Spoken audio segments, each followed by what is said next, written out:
नमस्कार, मैं योगेश राणा। हरीश रावत बॉबी पवार के साथ खड़े हुए हैं। हरीश रावत ने उत्तराखंड के मुख्यमंत्री से कहा है बॉबी पवार पर आपराधिक मुकदमे न लगाए जाए। बॉबी पवार अभी हाल ही के लोकसभा चुनाव में टिहरी लोकसभा सीट पर कांग्रेस की हार के कारण बने हैं। बॉबी पवार कांग्रेस नेता प्रीतम सिंह की पुश्तैनी विधानसभा सीट चकराता में कांग्रेस से अधिक वोट पाए हैं। आने वाले समय में बॉबी पवार प्रीतम सिंह के लिए बड़ी चुनौती साबित होने वाले हैं, ऐसा लग रहा है। ऐसे में यह बड़ा सवाल बनता है कि हरीश रावत बॉबी पवार के साथ क्यों खड़े हो रहे हैं।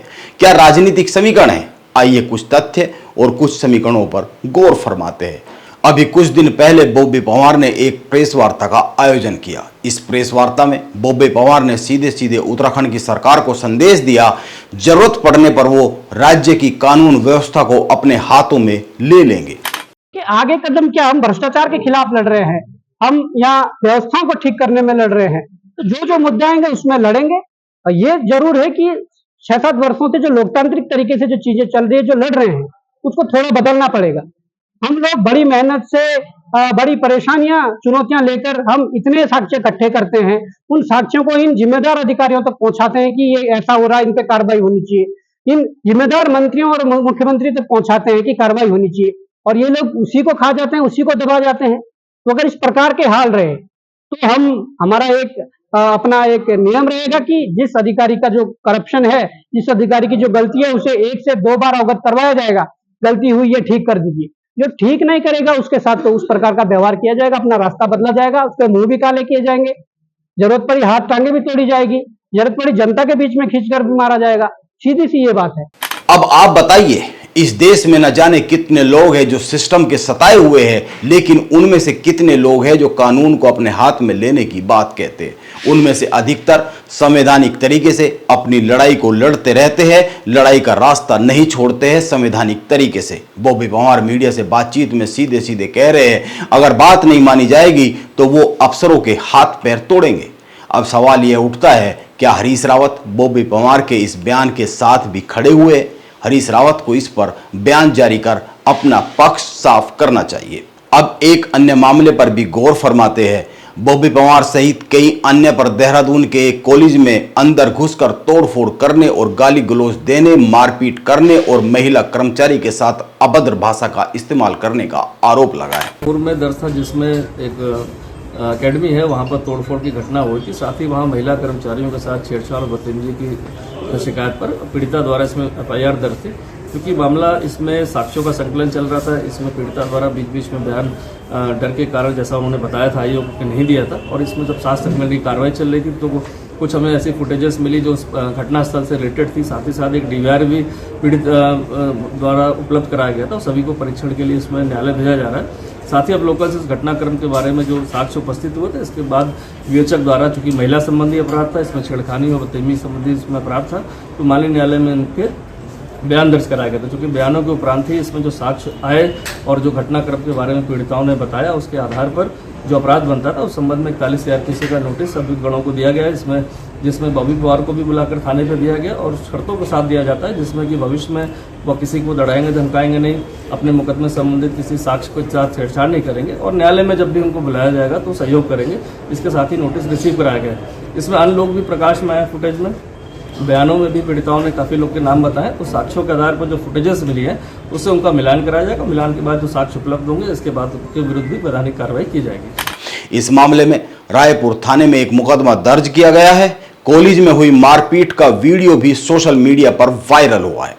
परिस्थितियां कुछ भी रहे, कानून को अपने हाथ में लेना किसी भी नेता के लिए, किसी भी नागरिक के लिए सही नहीं कहा जा सकता है। हरीश रावत को इस दूसरे मामले पर भी अपनी स्थिति साफ करनी चाहिए। सोशल मीडिया पर इस पर कुछ लिखना चाहिए। क्या वो इन मामलों को लेकर बॉबी पवार के साथ खड़े हुए? हरीश रावत ने बॉबी पवार को लेकर सोशल मीडिया पर क्या लिखा है और मुख्यमंत्री से क्या अपील की है, इस पर आने से पहले कुछ राजनीतिक समीकरणों पर गौर करना चाहिए।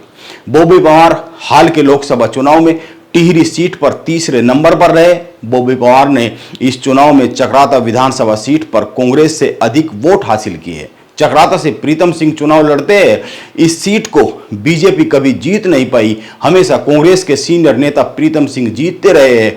लेकिन इस लोकसभा चुनाव में जौनसार से बॉबी पवार ने अपनी राजनीतिक हैसियत साबित की है। बॉबी पवार चक्राता से ही आते हैं। चक्राता से बॉबी पवार को 26,000 से अधिक वोट मिले हैं, जबकि बीजेपी को 14,500 के करीब वोट और कांग्रेस को बस 11,000 के करीब वोट मिले हैं। चक्राता में कांग्रेस का तीसरे नंबर पर आना बड़े आश्चर्य का विषय है। यहां पर बीजेपी कभी भी कांग्रेस को पीछे नहीं छोड़ पाई। यह प्रीतम सिंह का गढ़ माना जाता है, जिसमें बॉबी पवार सीधे सीधे सेंध लगाते हुए दिख रहे हैं। आने वाले विधानसभा चुनाव में तस्वीर बदल सकती है, इससे इनकार नहीं किया जा सकता है। हरीश रावत और प्रीतम सिंह के संबंधों पर बहुत अधिक कुछ कहने की जरूरत है ही नहीं।